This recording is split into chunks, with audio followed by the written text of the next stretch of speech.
Hi, good afternoon, everyone. I hope you are well. We are doing our Tuesday interview, and today we have the lovely Deirdre with us of 2D graphic design, and she is also the person who looks after our Twitter. She hosts our Twitter, and she's a fantastic host.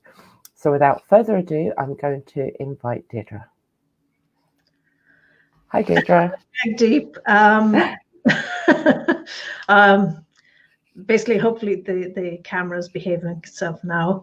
Hopefully, yeah. We had a little bit of a technical nightmare. I'm flashing at you. I'm just seeing if I can pick up our live on the page. Everything technical difficulties today, huh? Yeah, I don't know what it is. It's but anyway, hello everybody. I'm Deirdre when you can see me. I'm a graphic designer and I host Irish Wedding Chat with Jagdeep. So, sorry, that's my I don't know if you can see it, my mobile there. I'm just going to so that I can see all the comments coming through. Sorry, Deirdre, I just interrupted you there. So how are you today? I'm good. I'm a bit fascinated by whatever my camera is doing. I don't know how to fix it. Not to worry. These things happen. Hopefully on Thursday when we do our roundup, we will have that all sorted. Yes, indeed. Yes. Yeah. So how's the week so far treating you, Deirdre?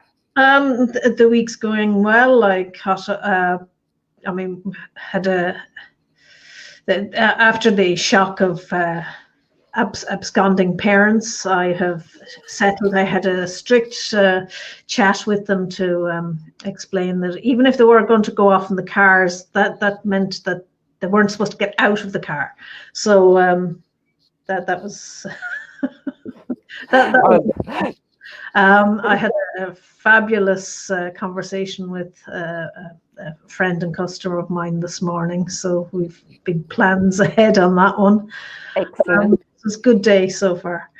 Excellent. Yeah, your parents absconded, was it minutes or an hour or so before our chat last Tuesday? It was I felt for you so. It was just I'd attended a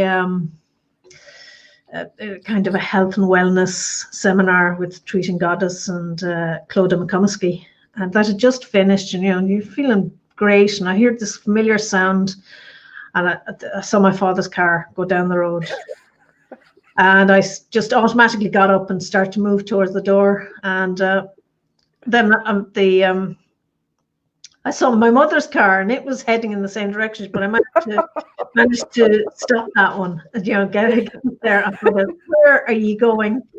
So, it transpired they were going to drop off a car to the mechanic.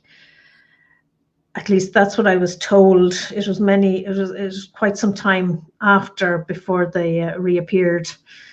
And I discovered that while my mother did stay in the car, that my father had been quite naughty and had met a number of people.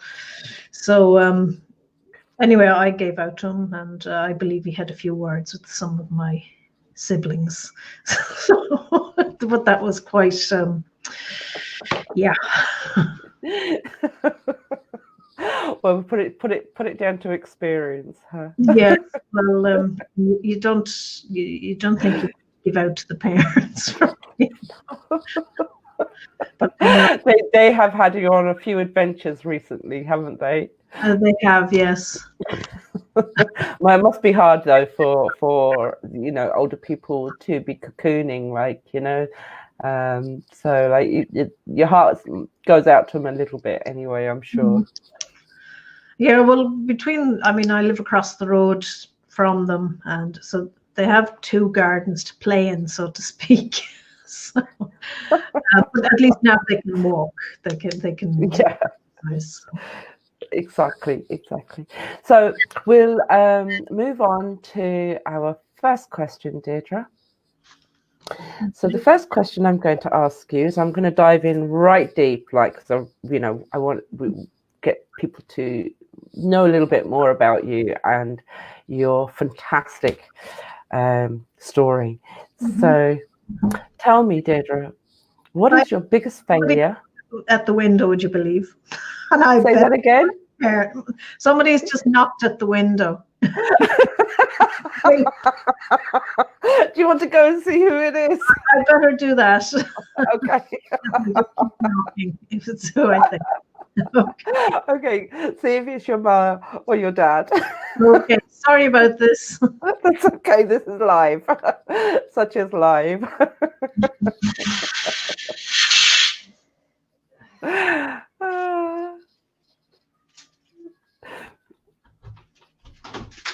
We shall be sitting and... I'm live in a live meeting at the moment.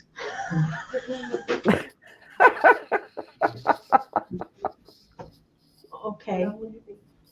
About half an hour or so.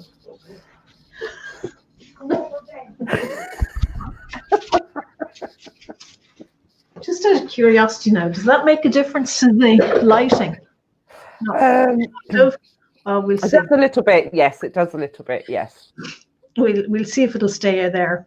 We will. Well, I don't know whether you actually saw her, but was that your mum? It was, yes.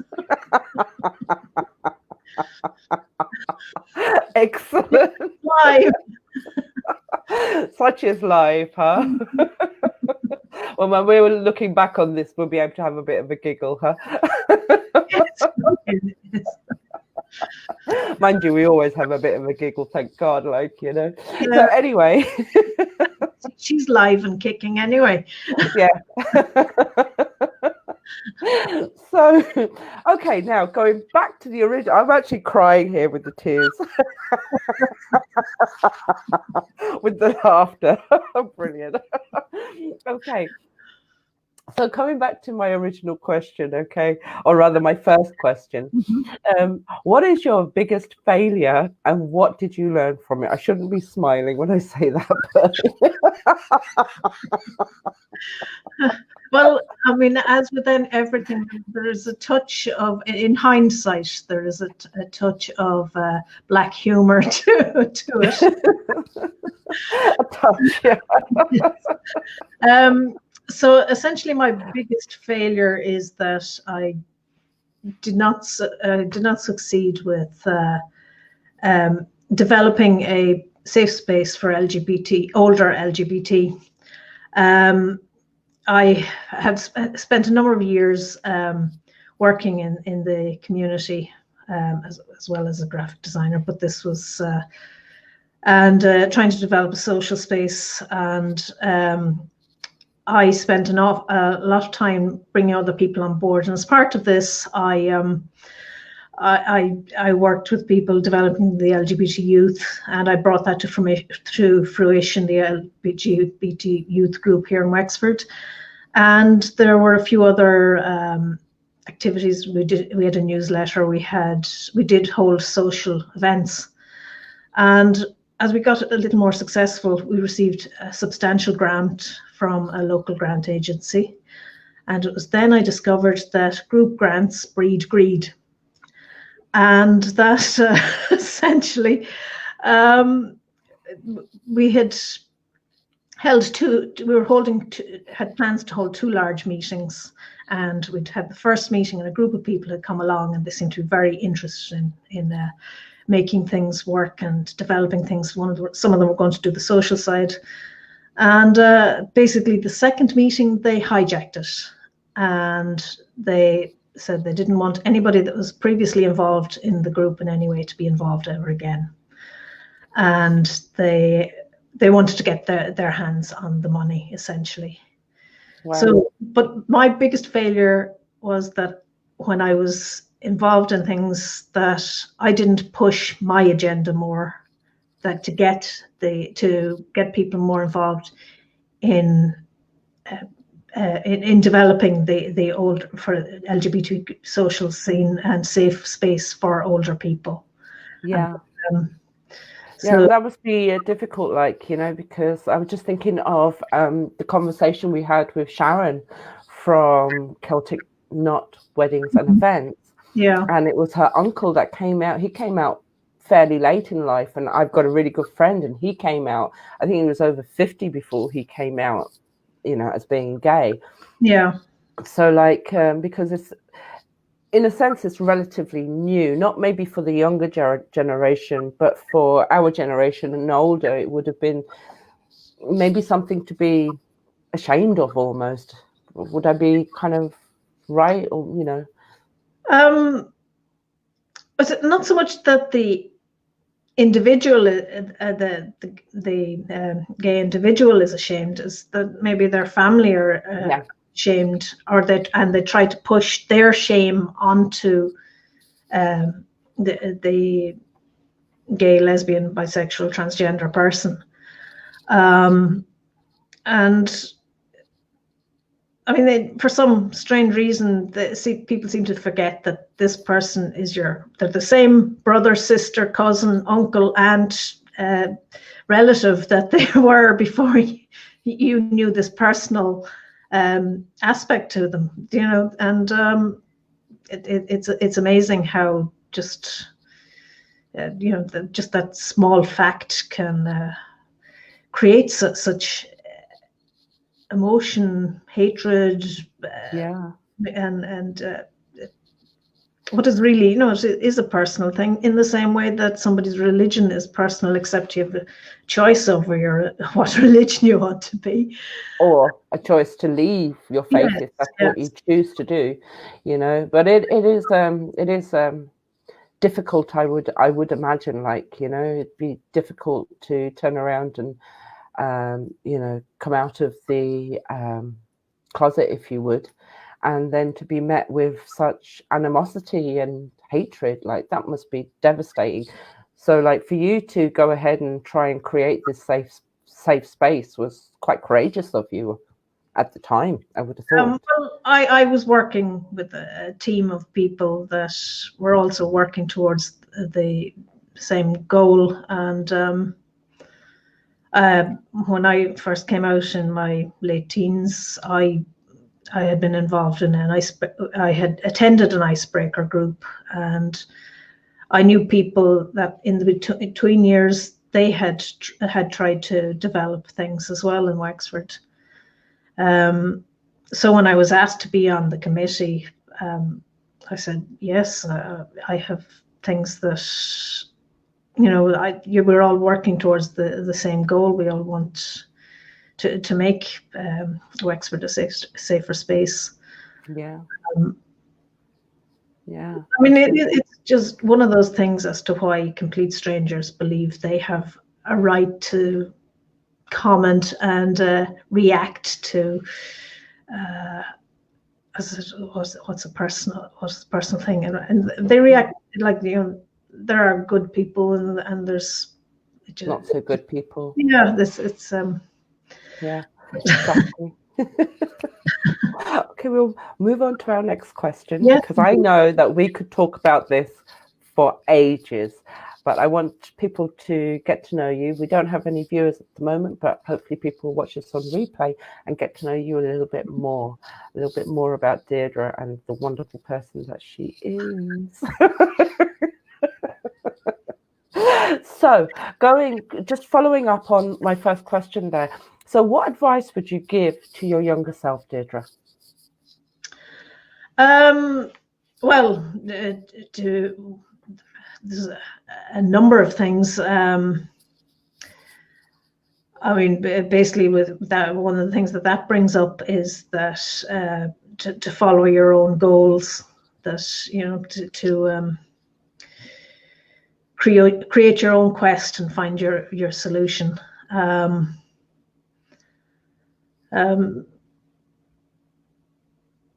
And you know,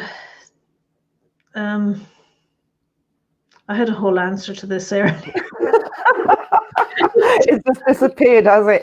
Don't worry, we can always come back to it, and maybe we can sort of elaborate a little bit more through our blog, or you know, maybe on Thursday as well. So don't worry about it, Deirdre. Like, I know sometimes sitting in front of the camera, you suddenly go, "What?" I do anyway.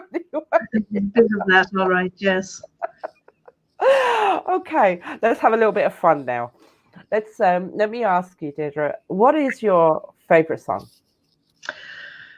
Pinning down my favorite song really depends on my mood.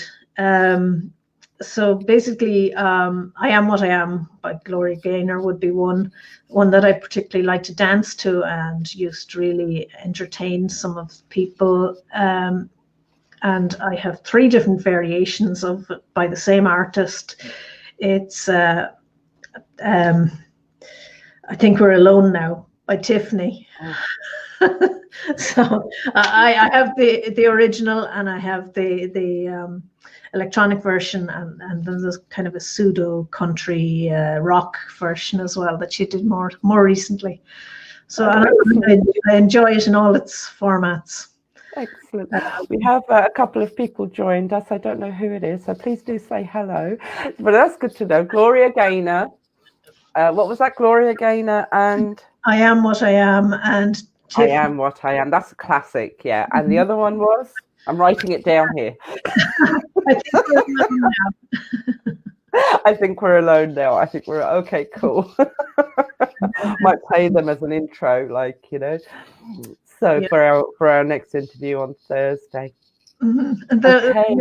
There's things like there's a few Nina Simone songs as well. That yeah, I like Nina. I have to say, very political, and at the time, like, you know, when you think about it, she spoke about a lot of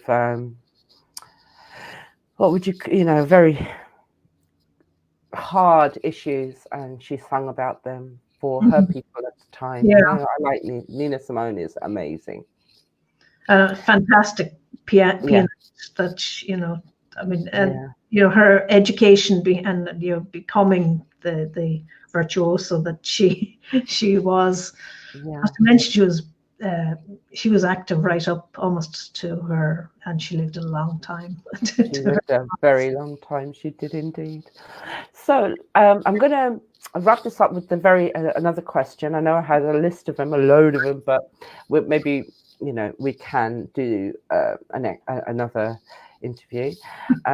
But okay, so let me think. Okay, what do you wish you had known when you started your business? I mean, essentially, just basically, you know, stick to my guns. You know, when you're in business and you get to a point and you're trying to bring the money in, and you kind of sometimes you almost compromise yourself because you want to keep the money flowing, and you know, maybe you start to do things that aren't as creative as you had intended them to be.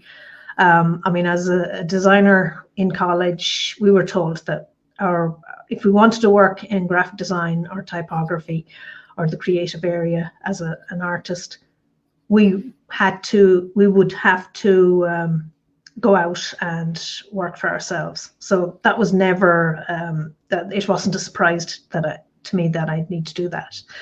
And because such a small percentage are actually taken into studios and design houses. But I think I would have been more successful had I, you know, been a little. I had this idea that I wanted to bring beauty and good design to the masses almost. So it would have been better to have focused on who in those masses really needed the kind of work that I wanted to do. And I think it's very important. So I had my why. I just I should have focused on the who and whether they could afford what what I wanted to do. Yeah. Maybe sort of find the people that would resonate with you. I know as a calligrapher, that's what I love. I love finding people that actually resonate with me, and that will automatically, we just, sing from the same hymn sheet. And I don't think it really matters what sort of creative industry we're in. I think that has a lot to do with it. Would you agree, Deirdre? I do. And, like this, you kind of, well, I found that I got into the trap of, as I said, trying to bring the money in, and I didn't necessarily, people would say, well, it's kind of this thing, everybody has a computer, anybody can do A, B, or C. But at the end of the day, they didn't have my experience, they didn't have my patience to talk through with a project with somebody to get their the feel for their business, the feel for their project they want to produce, and then talk through how I can help them produce and send out their message, and basically pull their passion for their business and put that into whatever promotional piece we're creating for them.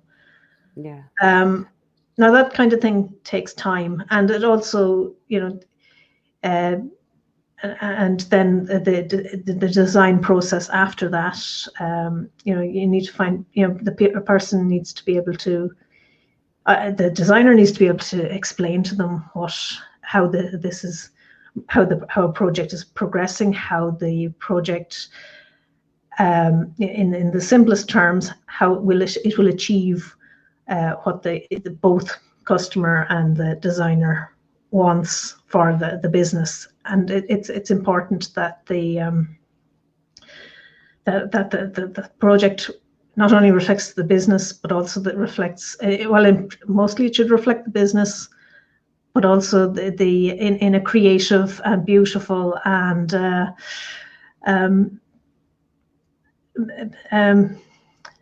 just good way. Yeah. So you want to sort of like being able to convey the message. Yes, exactly. Beautifully and succinctly and with flow. And that's where, I think as creatives, it is a learning process. I think once we get involved with the monetary side of things, it can pull on our creativity, take that energy from us. And also there's a lot of prep work that goes into producing, whether it be artwork, brochures, business cards. It really doesn't matter. Like there's quite a extensive amount of prep work that goes into it, I think. Yeah, well, after you have the concept and you've developed the design, there's a plethora of programs and to create the artwork, whether it's going to print or whether it's going to somebody who'll manually create the piece. Yeah. And it's up to the designer also to work with those people, whether it's a website or whether it's and they're working with a developer, or whether it's a piece of signage or a piece going to print, whatever, so it's I find it all great fun because there's so many stories and so many people that on the face of it they sound as though they do the same thing, but everybody has their own reasons for what they do and how they do it. And their own styles as well. Yeah. So listen, we've gone over time because we can talk forever. When we say 5-minute phone call, we're on the phone for 5 hours. We've gone way over by about 10 minutes. You know that. So I was going to ask you a few more questions, Deirdre, but I think maybe we shall do a recap on Thursday, roughly around about the same time. Yep. And you are our star. You are our featured business tomorrow. So I'm really looking forward to turning the spotlight on you. But it means I'm going to be sitting in the hot seat. Don't worry, the panel's nearly ready. Okay. You just like to have the questions in front of you. Yeah. So listen, thank you. You have to send it to me. So listen, Deirdre, thanks so much for giving us your time this afternoon, and I'm really looking forward to tomorrow. I'm hoping it's going to be great fun. Yes. So enjoy the rest of your evening, or rather afternoon. Oh my God, today has been so weird. Enjoy the rest of your day. Get out there and have some sun and say hi to your mum. And yes, we'll say, to look back on this to see how much she heard of that conversation out the door. Did you see her at all? Yeah. So anybody who's watching this on replay, I hope you had a few giggles along with us. And please, if you've got any questions for Deirdre, do leave them in the comments, and I'm sure she will answer them for you. So for now, thank you very much for joining us. Thank you again, Deirdre, and we will all see you tomorrow on Twitter at 8 o'clock. Bye for now. Thank you, everybody. Bye.